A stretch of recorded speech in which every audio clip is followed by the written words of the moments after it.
Miguel, they left it late, very late. They're up to second, but are they convincing you? Are they convincing everyone that they are a credible threat to Arsenal for this title? It feels like they're convincing in every 2 games out of 3, which I think is significant. It's also significant, to be fair, that I think they won a game like that without Haaland scoring.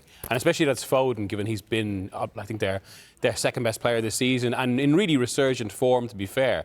But it does feel like there's already a little bit of a pattern to City's season in that it's like they go 1 or 2 games where they get successive victories and you're thinking, oh, they look back, they're capable of going on one of those runs, which is still possible, to be fair. And then there's always like one setback after that. We're thinking like, and it feels like it's going to go like that for some time to come. Now, I think that's natural enough for a team that is really, I suppose, entering a new era. They've had so much kind of changeover of players over the past year, given the signings they've made. They're all betting into what Guardiola wants.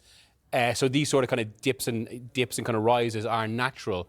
But you'd wonder, I suppose, and this is why, just one other reason why today's game at Stamford Bridge is so significant, is whether, if City do click this season, whether it's in time to actually be in sight of Arsenal. You say whether they click. Jonathan Northcroft in the Sunday Times was at the Etihad Stadium, Carl. He says this: hello to chaos and hola to white-knuckle rides in patched-up stock cars. In Guardiola's second iteration of Manchester City, control is elusive. He's still winning games, but with randomness, risk, and here, a great deal of error involved. It's almost, you could say, the polar opposite to the calm and ruthlessness that Arsenal are showing. Yes. This is not a Pep Guardiola team that can use possession as a defensive tool, sort of starving you and slowly suffocating you in the ways that we've seen previous Manchester City teams of the past. But, I mean, it sounds like Mr. Northcroft enjoyed the chaos at the Etihad Stadium.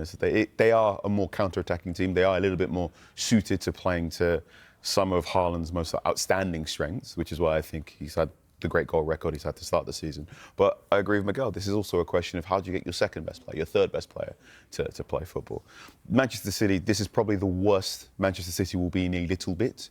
I think post-World Cup, Pep Guardiola will begin to figure things out and they can become true title challengers, especially if Rodri can recover from his ACL injury and all the related problems from that. But at the moment, they're fun to watch. I'm not sure if they're functional in the way that Guardiola wants them to be to win a big trophy. But you never write them off, do you? Well... Maybe you do. I don't think they're capable of the 13-win streak that so many of their successful Premier League runs were made of. There's always this sort of idea that in the second half of a season, Guardiola will tinker and twist and bring one player off that you've sort of forgotten about, and then with 13 games on the spin and all you know, that 4-point lead is completely swallowed up. I'm not sure they can do that anymore. I think they can go on 6 or 7 wins in a row, but as Miguel said, there is always that sort of one strange, odd result. I think part of that is down to a central midfield that doesn't have its best weapons in there. I think Tijjani Reinders, for all of his very, very good on-ball qualities, he is not a great tackler, which means they're just a little bit more porous in middle central areas.